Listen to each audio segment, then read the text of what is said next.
Battle of Badr was the first battle in Islam, the very first battle in Islam. Very important that we look at battles. There's books in Islam which the scholars have written about all about the battles that the Prophet had. Okay, quite a lot of books written on it.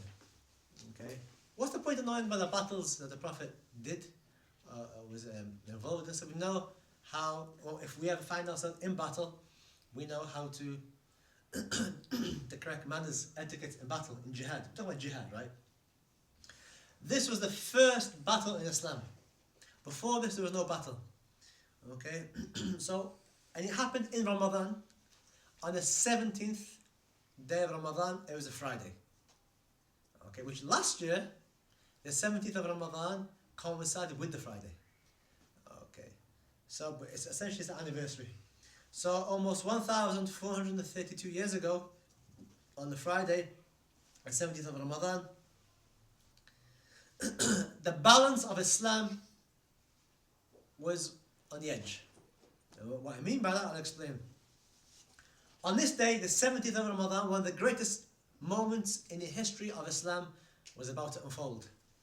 A battle between the Muslims and the enemies of Islam, mainly those people, the mushrikeen, those associated partners with Allah, who came out to fight against the Prophet. So this is essentially good against evil. In the desert, hot, desert, and some were fasting. In the month of Ramadan, fasting became prescribed. كُتِبَ عَلَيْكُمُ الصِّيَامُ كَمَا كُتِبَ عَلَى الَّذِينَ مِنْ قَبْلِكُمْ. And zakah was also prescribed. Okay? And the Battle of Badr, as I mentioned, on this particular day. The Muslims originally were 305 in number. 305 in number. And they went out to just disrupt.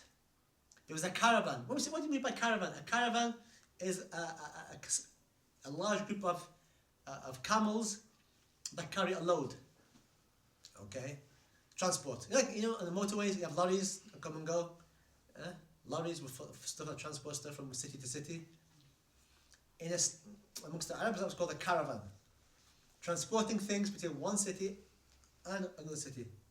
The idea is that if you disrupt those caravans, much in the same way if you disrupt Asda or Marks & Spencer's or these type of lorries, I'm not saying we should do that, right? But if we just disrupt them, then it would have an effect in the markets. Yeah? Because Asda doesn't grow and doesn't sell all those things normally. It doesn't grow. Those things become imported from outside. Yes? If you disrupt them, then what happens is that suddenly you start to affect the people. And that's what the Prophet started to do. He started to disrupt these caravans. And there was a particular caravan of Abu Sufyan. Abu Sufyan was from Mecca. The Prophet now is in Medina. He left Mecca, went to Medina. Abu Sufyan, this is an annual caravan full of richness. A lot of people of Mecca would send their wealth to Abu Sufyan, go to Syria. So they leave Mecca and go to Syria and do business and come back with a lot of stuff to be sold in Mecca. It's once a year they get rich this way.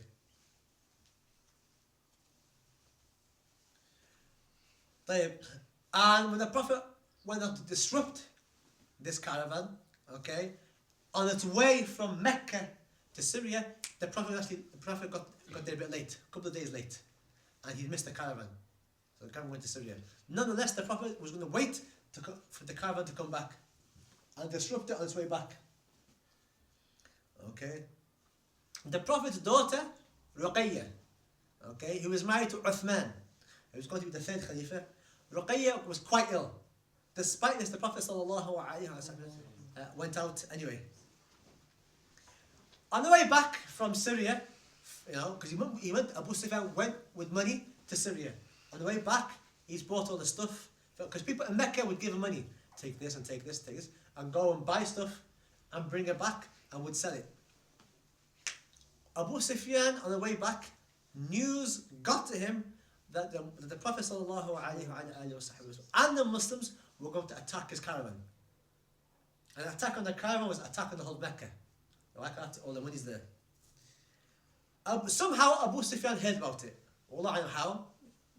some snitches in Medina, probably the hypocrites. And when the Prophet heard about this, the Prophet sallallahu alaihi wasallam called for Abu Sufyan. Abu Sufyan called for backup. Okay, and essentially he called for the people of Mecca to come and help. This is your stuff.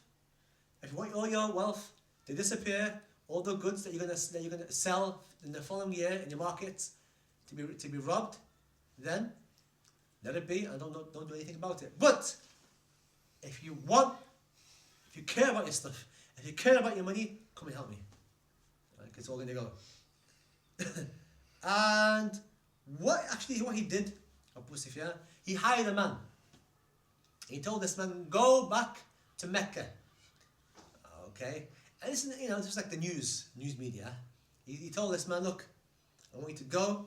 I want you to stir up emotions, rouse the rabble, get people wanting to come to help out. And this man said, and he paid the man. He paid Abu Sufyan, paid this man, and basically go and get things going. Propaganda. And he went. What he did, this man, before he entered into Mecca, all right, he got his clothes, he ripped his clothes apart, made himself quite dusty, all right. He slit the nose of the camel and the ear of the camel. The blood started coming out, right. And then he turned himself round on the camel and hit the camel. The camel ran in the city. So he comes all disheveled, dusty, blood everywhere, and nothing wrong with him, right? Nothing wrong with him at all. But he's been paid. So, and he goes and he runs into Mecca and he shouts to people, oh, people in Mecca, Muhammad is about to steal your caravan. Okay, so when you see this man, blood everywhere, this animal, he's like, okay, this is like disaster. And the whole of Mecca prepare. 1,000, an army of 1,000 then leaves Mecca. 1,000. The Muslims have no idea that 1,000 strong army is about to come out. They think we're going to go disrupt this caravan, take his goods, and come back. Because it's active. They're in war. And you can do that. It's not, technically, it's not stealing. It's disrupting. It's part of jihad. You can do that. You can disrupt lifelines to cities. Right? So, what happened is that eventually the Prophet hears. Okay, this is how the army's coming. Sallallahu Alaihi Wasallam. The Prophet consults Abu Bakr and Umar. What do we do? Because now they heard the army. There's an army coming. Why is that a problem? It's only 305. Soon to be 313. Against what? An army of 1,000. Are they prepared for a fight? They weren't prepared for a fight. They were prepared to go and disrupt the caravan and just come back easy. Alright? They, in their minds, this is going to be a doddle. All of a sudden, now, they're ill-equipped, don't have any hardly weapons, because they're expecting to fight. And now, they're expecting to fight, because an army of 1,000, the best of Mecca, are coming out against them. And so what do we do? The Prophet then asks Abu Bakr and asks Umar. Abu Bakr and Sayyidina Umar, anhuma, they say, let's advance. Bismillah. We're here. Allah is with us. More important, Allah and His Messenger are with us. And a particular companion called Miqdad, he gets up and gives a speech. He says, O Messenger of Allah, Ya Rasulullah, do what Allah has shown you. We shall not say to you, as the children of Bani Israel said to Musa. What did the Bani Israel, the children of Bani Israel, say to Musa? Go and fight, you and Allah. The Jews, they said to Musa, in terms of fighting, we're gonna kick back, and you and Allah, you go fight. We're not going to fight with you. Okay? And so the Muslims are saying, look, people of Mecca, they say, we're not going to say to you, as the Jews said to Musa, you and Allah go fight, and we'll stay back. No, we will say, go, you and Allah, and fight, and we will also fight. So the Prophet has started to see that the people of Mecca, his Ansar, are with him. And rightly so, obviously they're going to be with him, obviously.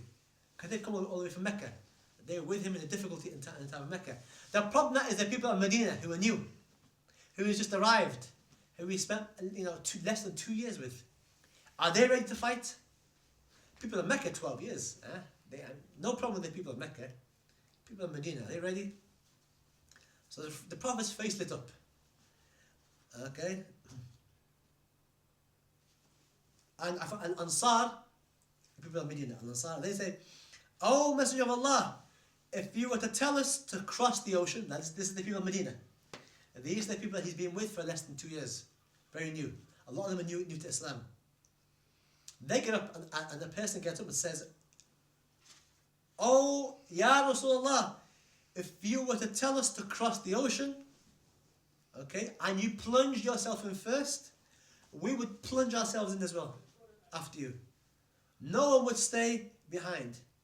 And then they say, "And maybe you might be impressed at the way we fight." So what they're trying to prove themselves. Look, if you're going to go into an ocean, if you're going to plunge yourself to an ocean, and the Arabs weren't good swimmers.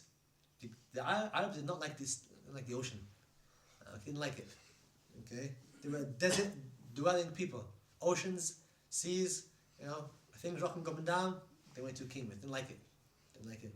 But the fact they're saying, look, if you were to plunge yourself, dive into an ocean, we would dive in behind you. Don't worry, we're right behind you. Even if it meant certain death. That's what he's trying to say. And then you fight. In other words, yes, the people of Mecca stood by you. Yes, the people of Mecca were with you. Yes, the people of Mecca approved themselves, but this is our chance. In this battle, we're going to prove ourselves to you. So Mecca's people of Medina don't know how to fight. The Prophet got happy. Sallallahu alayhi wa sallam. And the Prophet agrees not to go ahead and fight. The messenger gets news that approximately 900 to 1,000 are coming. And Abu Jahl, who's the arch enemy of the Prophet and Islam in Mecca, he's encouraging as many people as possible. Abu Jahl. His name was Abu Hakim. But the Prophet and the Sahaba nicknamed Abu Jahl. What does Jahl mean? Ignorance. Abu, the father of ignorance. He's the head. He's like the godfather of ignorance. In other words, Abu Jahl. The godfather of ignorance, you could say. Abu Jahl saying, like, we're going to wipe the floor with these Muslims. It's about time. And he's saying to everybody, look, there's going to be a dawdle, there's going to be a caravan, and we're going to have a carnival. We'll go there, we'll wipe the Muslims out very quickly. In the morning, perhaps, with 1,000, 300 perhaps, not even that. Probably not ready to fight. We're ready to fight.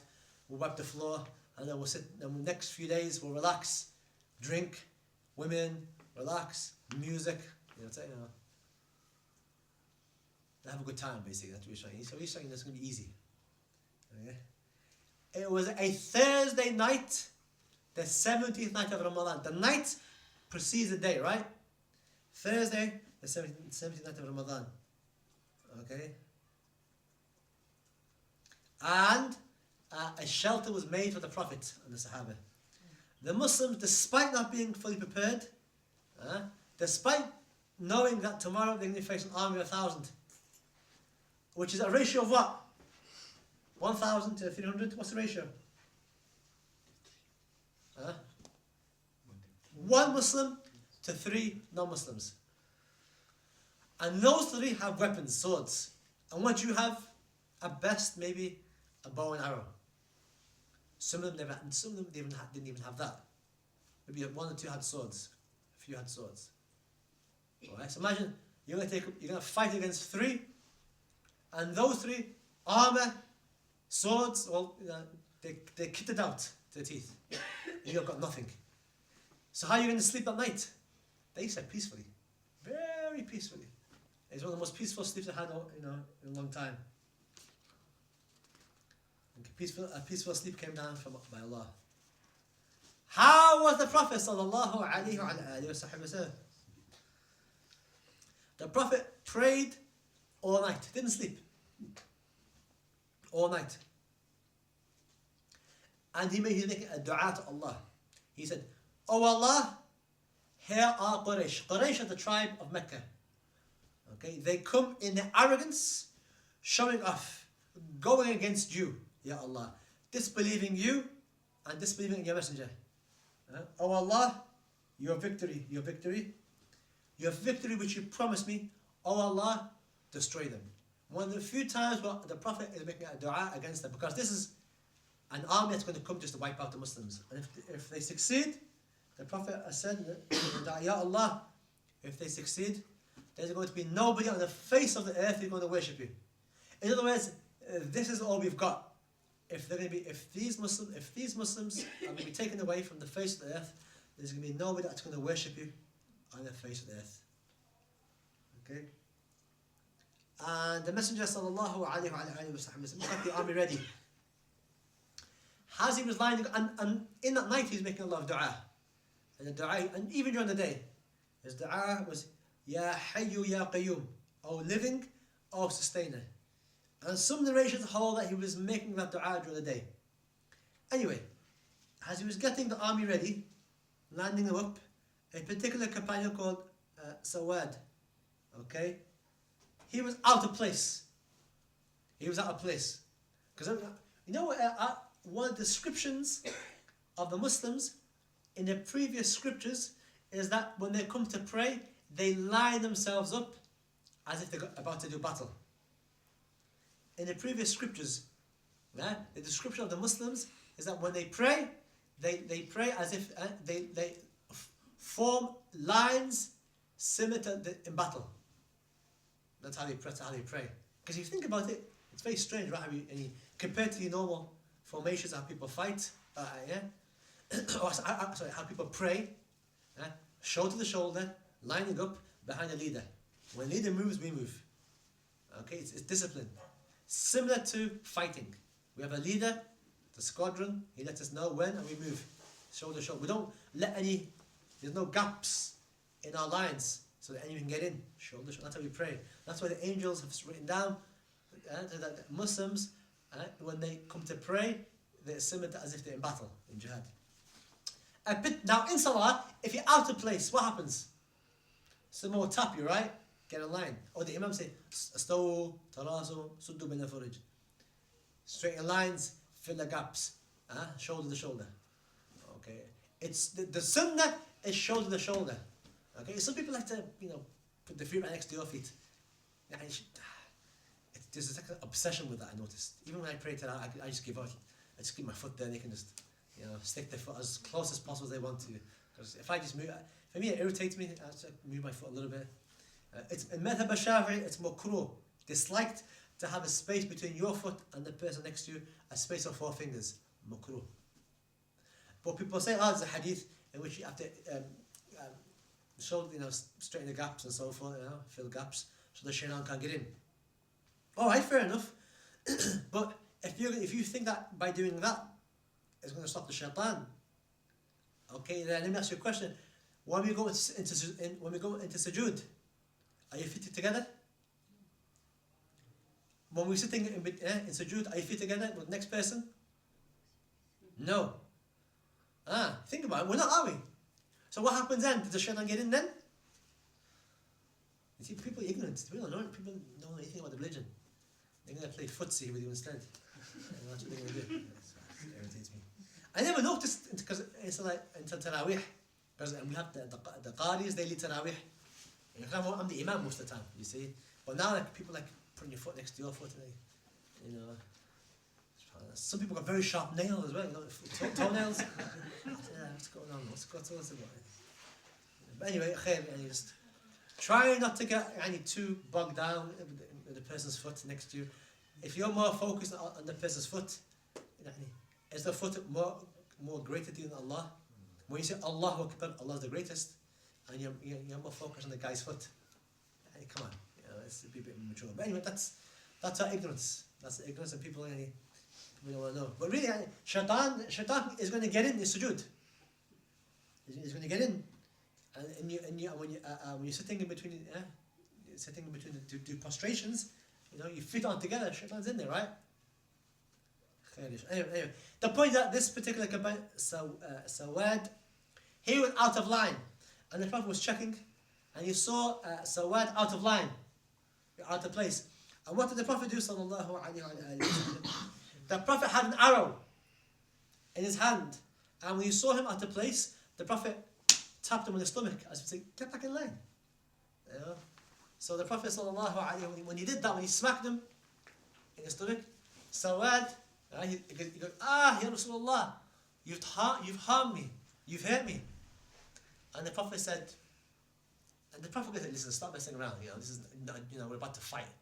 We haven't got time. I didn't hit you. The Prophet could have said that, right? But the Prophet looked at him and said, okay, so what do you want then? What is it? He said, I want my revenge. Qasas. In Arabic it's called qasas. Qasas. And you know that in the Quran, an eye for an eye? That's part of our Sharia.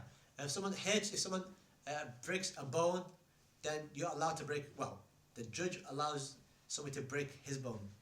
Yeah? A tooth gets knocked out, his tooth gets knocked out. That's what an eye for an eye. That's what happens in our Sharia. Provided it can be administrated in the same accuracy. If you can't, then money is paid. We'll do it when we get to the chapter in the Shujā. But basically he's saying to the Prophet, you've harmed me, I want my revenge. And the Prophet said, okay, what do you want? What do you want? And he says, let me have my justice. Let me do the same to you. Let me do the same thing to you what you did to me. Look, they're about to go into battle. This guy, and he's like, if Umar ibn Khattab was there, he'd slap him and he'd get back on there, shut up. The Prophet sallallahu alayhi wa sallam, he revealed part of his stomach. His arrow was covered. He revealed part of his stomach, give him the arrow, and said, take back your revenge. Now what did he do? So what? Okay. Did he smack the Prophet back? He wasn't interested in doing that, right? He kissed the Prophet. He grabbed the Prophet and he kissed his stomach. And when the Prophet said, the Prophet said, why did you do that? And he said, Ya Rasulullah, he goes, I want the last thing, if this is my last thing I do before I die, I want the last thing that I've done is to kiss your stomach. To be the last thing I touch is you. So that's what he basically was trying to say. And the Prophet smiled. That's the Sahaba, right? We talk about Aqidah, that's the Aqidah of the Sahaba. That's the belief of the Sahaba. That's the Iman of the Sahaba. The last thing I want before I leave this world is to touch you. So, they went worshipping the Prophet. That's how they was, like one man said recently, we need to get back, to the Islam with the first 3 generations. This particular man was saying. And he was saying in a group of non-Muslims were there. And we need to get back to the first 3 generations, how the first 3 generations of Muslims were. We need to get back to them. And I said, yes, that's nobody argues. But the problem is, you don't symbolize that. You don't symbolize it at all. And you've got a particular understanding of the first 3 generations based on the scholar from the 7th or 8th generation. And that's the reality. You can't take a Shaykh from the 7th or 8th century and take his understanding, or some scholars in Saudi Arabia, and take their understanding of the first 3 generations. I said, that's the first 3 generations, which is what people are trying to do. That's the modern Salafi movement right now. It's completely rejected. If you're going to take what the first 3 generations, the understanding of the first 3 generations, that's our 4 schools of thought. I'm sorry, that's the 4 madhabs. The 4 madhabs, Imam Malik, Imam Abu Hanifa, Imam Malik, Imam Shafi, Imam Ahmad ibn Hanbal, they were the first 3 generations. You want to talk about Salaf, they're the Salaf. But now people are trying to reject them and trying to take Shaykh Fulan, from Syria, back in the 7th or 8th century, and the student, okay, and then one or two scholars a few centuries later from Najd, and say that's the understanding. That's rejected. I'm sorry, completely rejected. We don't accept that in any way, shape or form. Ala kull hal. Basically, at this time, the army was 1,000 strong, and the Muslims at this time, Muslims were 313. Some of the Sahaba wanted to join, but the Prophet found them to be too young. Too young. I think Abdullah ibn Umar ibn Khattab's son was there, and the Prophet said, "Go back. You're too young." I think about 12 or 13. Go back. You're too young. Nowadays, people are trying to recruit us people who are very young to go and fight. The Prophet sallallahu alaihi wasallam, young boys, now you go back. Go back. And they cried. They wanted to go out. Nowadays they cry because they're going out. Most of our young boys, they were going out. But they were young back then. They were crying because the Prophet sent them back. The Prophet sallallahu alaihi wasallam and Abu Bakr went back to the tent, and the Prophet turned towards the Kaaba, Qibla, and prayed. and kept on praying and praying. A question to the women. Why did the Prophet go back to pray? It's a fight. You know, why go back? Why didn't he stay with the Muslims and go fight? Hands up. Why did he go back to the tent to pray? Women. Hands up.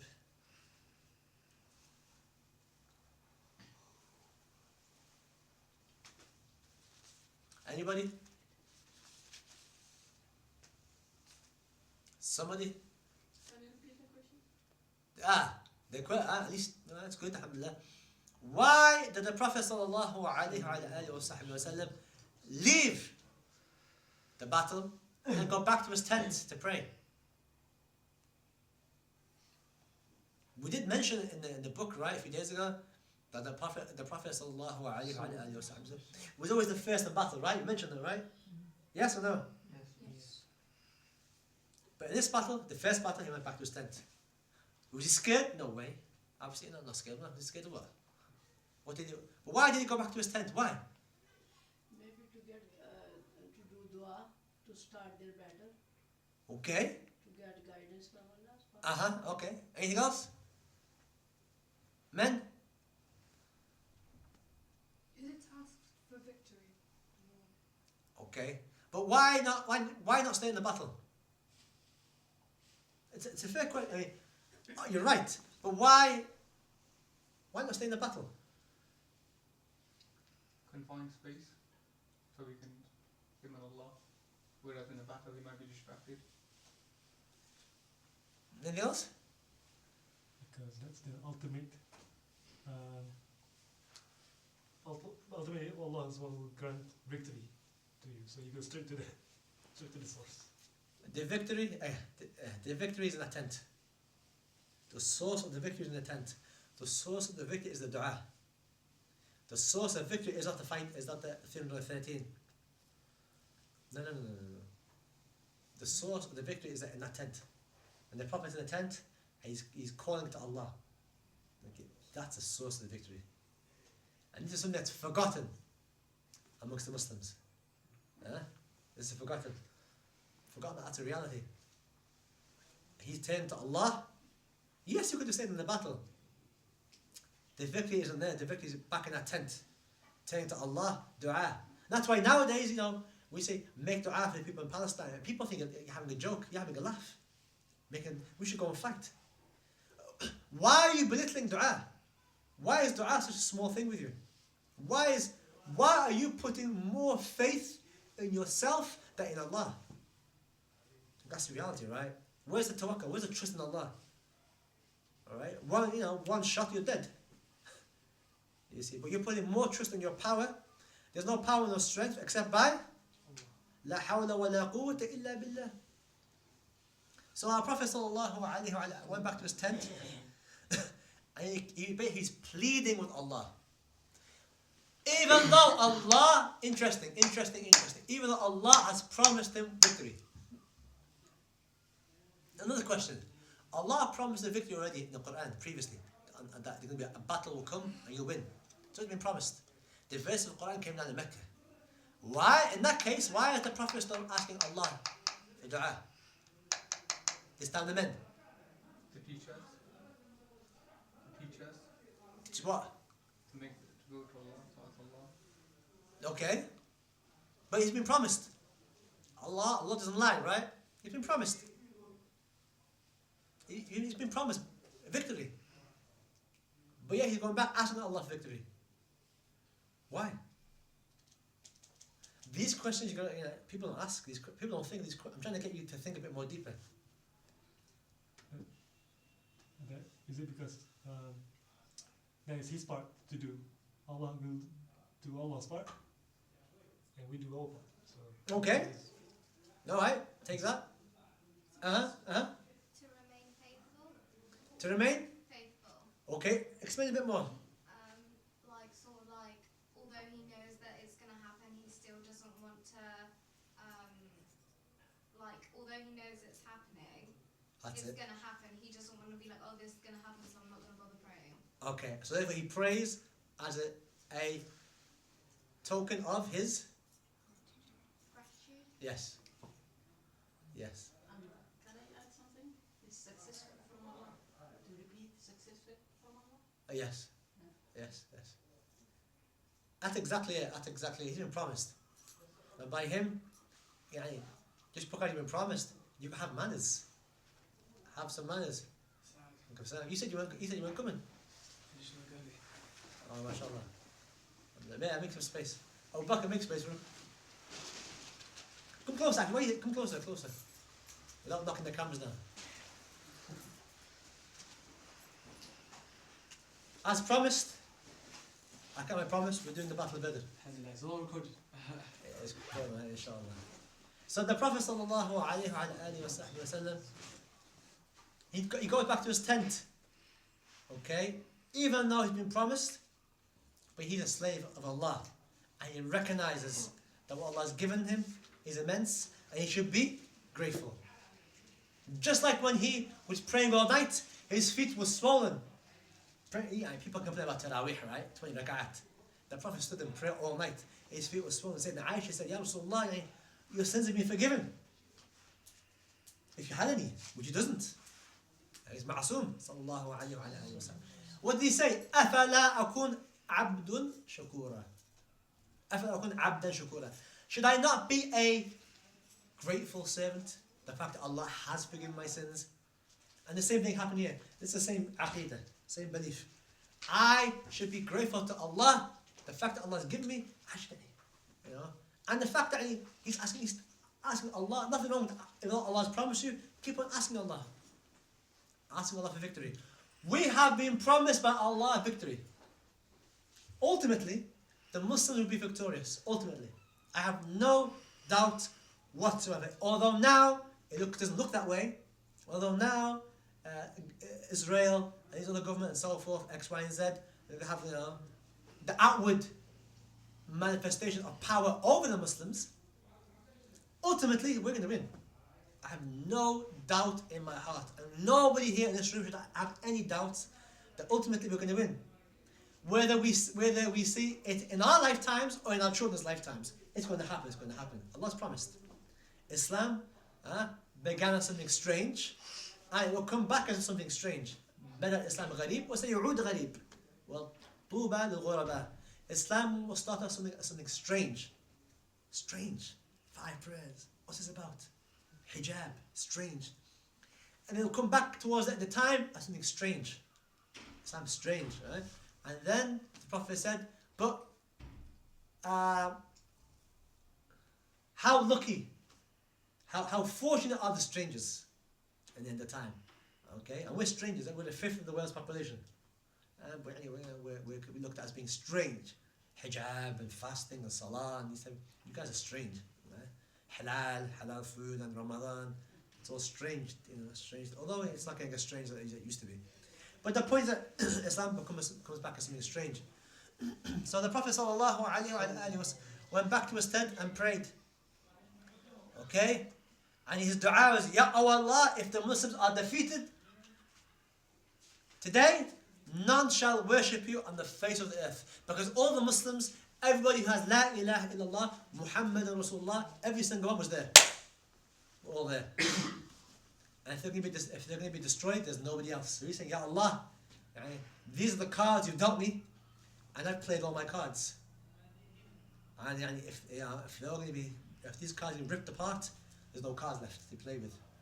So that's how is it. And the Prophet raised his hands and kept on praying and praying. And in a hadith narrated by Ahmed and Imam Muslim, into his shawl, his rida, his shawl fell from his shoulders, which is a proof. The Prophet wore a shawl. Like the shawl, you've seen the shawls that I wear, when I'm from Yemen. The Prophet wore a shawl. So he was making so much dua that his shawl fell off. He didn't even realize the shawl fell on the floor. He just kept on making dua. So much dua. Abu Bakr would go to the tent and go back to the battle. Go to the tent and go back to the battle. Sallallahu alayhi wa sallam. Wa radiyallahu anhu ajma'in. Abu Bakr came and put, and he saw when he saw the shawl on the ground, he picked the shawl up and put it on the Prophet's shoulder. Okay? And he said to the Prophet, Ya Rasulullah, calm down, and take it easy. So much dua. Abu Bakr said, I never seen the Prophet make as much dua as that day. And for the Prophet, say, take it easy. Last night and now, you're the Messenger of Allah. Okay? And Sayyidina Ali also returned to during the battle, in the middle of the battle, Sayyidina Ali would actually come back. He would leave the battle, okay, fighting, leave the battle, and go to see the Prophet. See, and he's connected to the Prophet, you see. The Prophet, is he okay? What's going on with the Prophet? Okay, yes, I'm in the middle of a battle, but my Prophet is in his tent. We're going to see if he's okay. And he would go, and in a hadith narrated by Imam Bayhaqi, Imam Hakim, and Imam Dhahabi, he could hear the Prophet in the tent saying, Ya Hayyu Ya Qayyum, O living, O sustainer, Ya Hayyu Ya Qayyum, Ya Hayyu Ya Qayyum, Ya Hayyu. That's the Prophet was shouting, not shouting, but pleading with Allah in his tent. And I said, I could hear from outside. I could hear him making a dua from outside. And he returned to the battle, and he came back, and he could still hear the Prophet making a dua. Now, the battle is a bit of a distance, so he's got to travel a little bit distance and fight, fighting, and then come back, and he got to travel back, and he still finds the Prophet in the same place, making the same dua. We're talking several hours, right? Prophet in that particular dua, several hours. Some people there, several minutes on a dua, people get bored. Several hours, Prophet in this dua, in this particular state. When Abu Bakr came back, Abu Bakr was told, the Prophet said to Abu Bakr, Ya Abu Bakr, be happy. Allah has answered my dua. The angels have come down. And the angel, Jibreel, has come down. And he's wearing a yellow turban. In Islam, it's sunnah to wear a turban should be white. Although the Prophet wore, the sunnah is white, right? To wear a turban white. Although the Prophet in the battle of Fath Mecca, when he entered into Mecca, some 13 years later, he wore a black turban. On this day, the angels wore a yellow turban. So a black turban is a turban of war. Okay, on the righteous. Someone can wear a black turban and do a khutbah and call people to jihad. Okay, Allah alam, what's going on there. But anyway, before the battle, there were two Bedouins in the desert. Bedouins being Bedouin, for them it was like TV. Just gonna watch this, got nothing to do. Gonna watch what's, there's a battle. Like take a football match with them, and you go, what's gonna happen? So they're watching. This great army, 1,000, and 313 we got slaughter. So they're watching, and even the vultures in the desert. Always in the desert, right? If there's a lot of people, vultures start to come, because they're thinking food time. There's a battle. See, the vultures know. They know, through habituation. They know there's a large group of people in the desert. There's something going down. And there's going to be war, and people are going to die, and we're going to eat. So they're circling around the desert, waiting for people to die, and they'll swoop down, eat later on. These two Bedouins in the desert, are watching, and then all of a sudden, subhanAllah, no one else sees them. The vast majority of people, Muslims and non-Muslims, don't see them. These two people who aren't Muslim see. They see angels on horses, in the sky, coming, and it's like a plane over their heads, and they look and they see angels and horses in the sky coming to fight. And one of the Bedouins actually he falls down dead. When he sees it, he's like, ugh, and he collapses. And they say his friend says basically his heart burst. He had a heart attack. What he saw, and he wasn't Muslim, which is a proof non-Muslims can see the unseen, because they saw that. So he falls down dead, and his friend leaves. And these angels come down, and they begin to fight. But before the fight, as was the custom before the fight, is that they'd have one-on-ones. You know what I mean by one-on-one? Two armies, right? And someone will call out, I want so-and-so, a fight. So-and-so, if you're there, come out. And if he's now obviously if you get called out, you want to call it. And if one comes out, the person who's called out has to come out. It's very embarrassing, right? And they fight. No one's allowed to get involved. No. That's the rules. These two come and they fight, and then they win. And then once the one-on-ones get done, then everyone else starts. Then they clash. But first of all, this is the beginning. And Utbah, he comes out, and Shayban and Walid. They're all relatives of each other. Not Khalid ibn Walid, another Walid. And they come out and they say, we want to fight. Okay, and some of the Muslims come out to fight. Muslims of Medina. And when they come out in the middle of the battle, 3 on 3, they're like, the Muslims, the non-Muslims of Mecca say like, who are you? And they say, we've come out to fight you. We haven't got to go back. We want people we want the Muslims from Mecca. We want people from our tribe. Bring them out. The Prophet, when they get a bit upset, right? Because they went out to fight and they basically, go away. And so the Prophet, they go back to the Prophet and say, Ya Rasulullah, they don't want us. The Prophet then looks around and says, Ubaidah and Hamza and Ali. Okay, they want someone from the family. Someone from my family. These are my family. Come out. So they come out, and when you see them, like, okay, these, this is a battle. And so Utbah fight Ubaidah. Ubaidah is Muslim. Shayban fights Sayyidina Hamza, and Walid fights Sayyidina Ali. Sayyidina Ali kills Walid. Hamza kills Shayban. Utbah actually chops off Ubaidah's leg. So Ubaidah is wounded. Okay, so now it's 2.5 against 1. And so then Sayyidina Ali and Sayyidina Hamza turn on Utbah and they both kill him. So what's happened now is like 3 heavyweights of Mecca have been killed. That's a crushing blow. Why? Because it's only 313. And they were expecting. So this is a crushing moral victory, or a blow, a crushing moral blow for the non-Muslims, but a huge boost for morale for the Muslims. Okay, don't forget that Hamza was itching for a fight. From day one, when he became Muslim, he goes, Ya Rasulullah, let me deal with him. He's a strong man. No permission has been given. Same with Umar, no permission. Said Ali, he was a young man, he was like ready for a fight. No. Now it's time to blow some steam. Now they're going to blow some steam off, right? And they start blowing. Okay, a particular companion called Haritha, amongst the Muslims, he is drinking some water. Okay, clearly he wasn't fasting, because obviously if you're traveling, it's one of the excuses not to fast, providing you leave your city before Fajr. Yes, providing you leave your city before Fajr, then you're excused from fasting, providing the distance is 52 miles one way.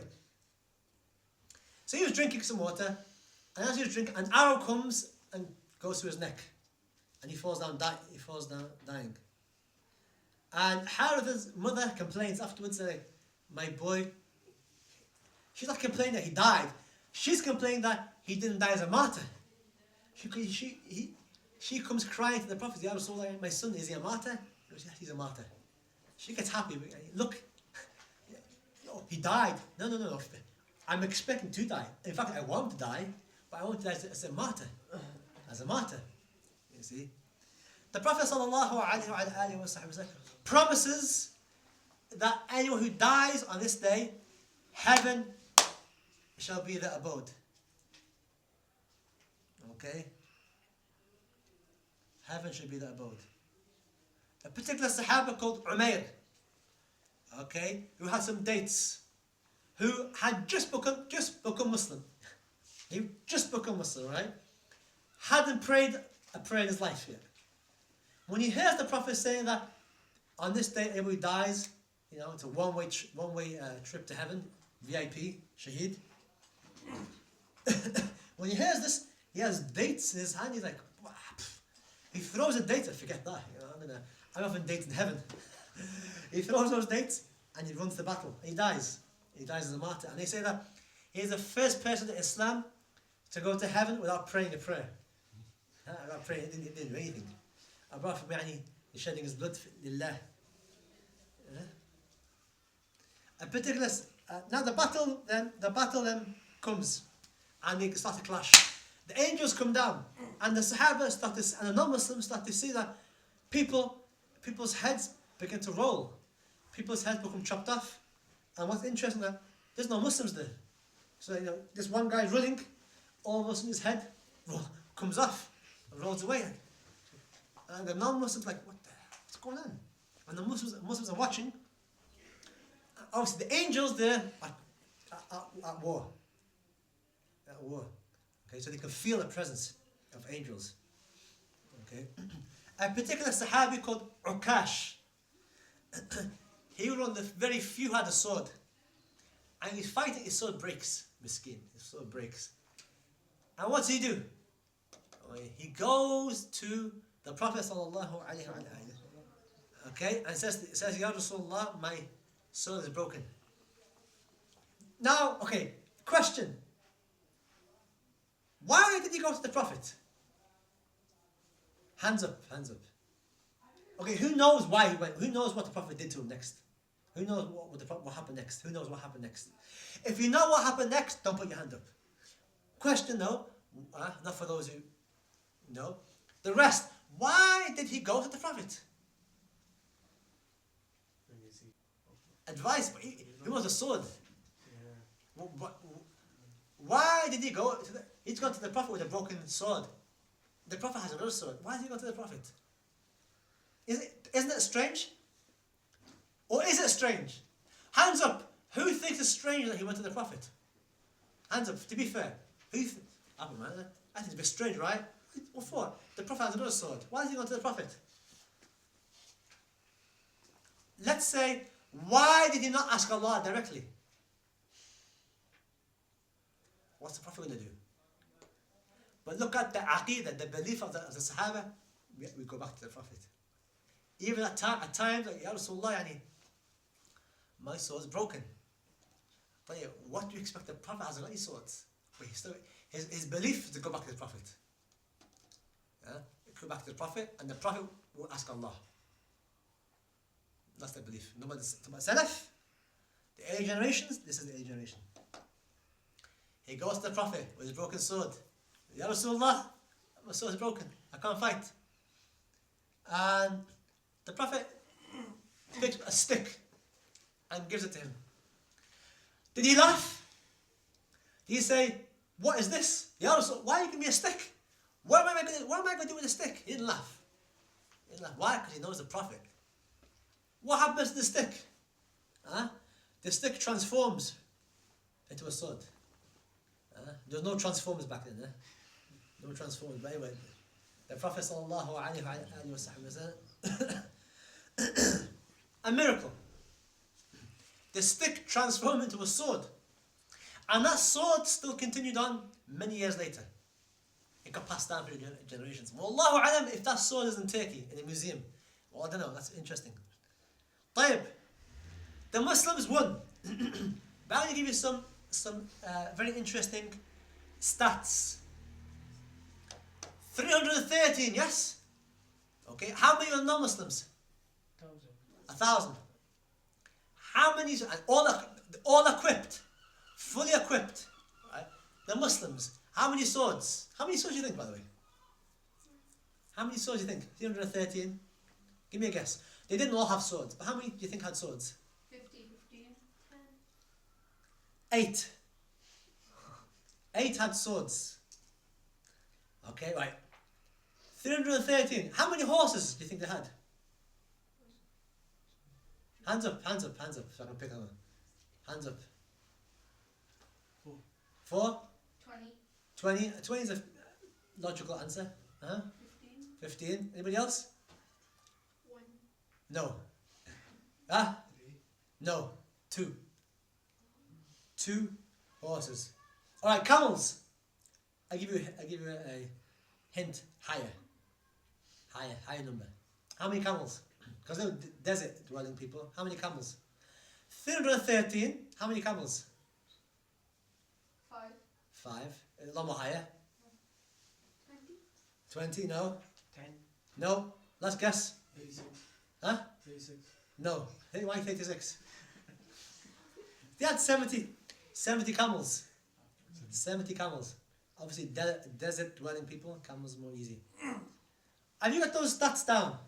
8 swords, 2 horses, 70 camels, and 313. Right. The Qurayshis. Right? Thousands of swords. Thousands, there's no number. Thousands. Horses, 200 horses. Camels, how many camels? 1,000 camels. 1,000 camels. They got wiped away. They got wiped clean. Wiped clean, yeah. Angels came down and helped. Angels came down and helped. You see. Arrogant, boasting, think they're going to win. Muslims, humble. It's not about numbers. I mean, ask you a question.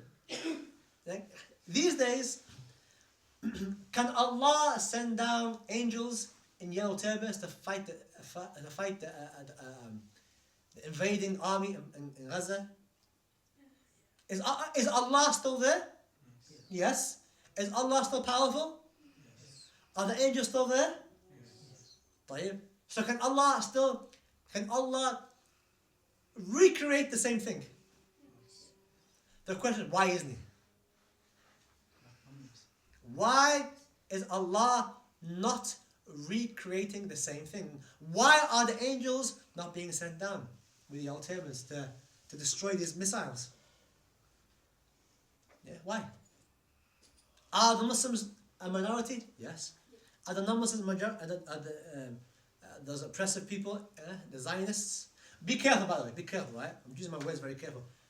We are not anti-Semitic. I say it again. We don't hate Jews. We don't. Anybody who hates Jews, you have a problem. You have a problem, because that's not the way of our Prophet. We don't hate Jews. I'm sorry. Okay? We hate, dislike what's being done by those people who claim to follow Jesus, Musa. And Musa's father. And you watch a lot of Jews, Orthodox Jews. I put something on my Facebook page today. Did anybody watch it? You saw it, right? 3 rabbis, Orthodox rabbis, they say, what's being done? We've got no problem with the Palestinians. We lived with them for centuries. It's only when these people who had nationalistic ideas came and to justify taking the land from them that we had no problems with. They used the religion. And he mentioned the Torah. I said, in our Torah it says, watch it on my Facebook. In the Torah it says, we are not, by Solomon, we are not giving a land. By God, we are not giving a land. Yeah, they're not, but they're promised in their books to not be, they remain a people without a land. And he mentions it. Go back to my Facebook and have a look at it. But he said, but what's happened? These people have come with nationalistic ideas and have used to legitimize and to gain favor amongst people, amongst the Jews. They've used religion. Okay, so be careful. We don't hate all Jews. Okay. Zionists, definitely. We dislike them wholeheartedly for what they're trying to do. Dislike. Jews, no. Be measured in your responses. Okay, be careful how you say. Or you say, because not all Jews. There's a lot of Jews who hate what's happening. A lot of Jews will march. Particularly practicing Jews. Those ones who are camping outside watching what's happening in Gaza and those bombs dropping and they're clapping and cheering. Okay? Look at they're not religious. They're not religious. They're secular people. And obviously CNN reported that, and she got pulled out. But anyway, the point is that it's not about numbers. It's about that recreating the same thing that happened in that tent. once you recreate that experience in the tent, once that is established, then angels will pour down. Let me ask you a question. Are the angels not pour down on the odd nights? 21, 23, they come down. They obviously they come down. And it's part of the package. Angels, descend down to the heavens, to the earth. There's more angels on earth than there are in heaven. Why does Allah not take some angels, say, sort out the Zionist oppression? No, that's not going to happen. Why? Once Allah sees 313 hearts, like the people of Badr, once He sees people who the last thing they want to do before they pass away is kiss the Prophet's stomach, to love the Prophet. Once Allah sees that 313 hearts like that, firm on the deen, once Allah sees Ya Hayyu Ya Qayyum, O living, O sustainer, making dua with adab, despite being promised, and then the angel will come. The only thing, all the ingredients are there. Allah's there, the angels there, Allah's power hasn't decreased. No, Allah's there. We are missing. So don't blame Israel. Don't blame the armies. Don't blame the BBC. Blame yourselves. Blame yourselves. That's what it comes. It all comes down. Allah does not change the state of a people until they themselves change what is within themselves. Okay? And that's why when the Mahdi comes, the same thing will happen. When the Mahdi comes, his army, some of the ulama say the army of the Mahdi, the first army will be 313. And they'll be outnumbered, but they'll win. Why? Because you're getting 313 hearts like the Sahaba. 313 hearts like the Sahaba, you're getting the same. Allah is looking down, Allah is looking, He's seeing the same people, same hearts, the same spiritual states. And then it comes easy, then it pours down. Very easy. Allah can deal with the Zionists' oppression very quickly. Very quickly. Kun for your, we said in Surah Yasin, kun for your kun. Be and it is. That's all Allah has to say. Be. But you won't. Ever thought two people, the women, two people Allah wages war in the Quran. Two people. Anybody know? Name me one. Someone who deals in interest. Allah wages war. War. On Yawm al-Qiyamah, these people will be brought in front of Allah, and angels will give these people who deal in interest, give these people swords, say, go and fight. Go on. Go and fight Allah. You were in the dunya, you fought Allah. Yeah, go on. Let me see. They'll be given swords, say, go and fight. Go and fight and see what happens. You'll be wiped, you'll be destroyed. And the second is who? No, that's not the one. No. Allah wages war specifically. One particular individual. Anybody know? Men? The one who killed the scholars, awliya. Okay. Well, specifically, the ones who harm the friends of Allah. Be they prophets or be they the awliya. Man adali waliyan. A person who harms a friend of man. Allah's got friends. The prophets, and then people aren't prophets who are very close to who Allah loves. A very elite group of Muslims called the friends of Allah, the awliya.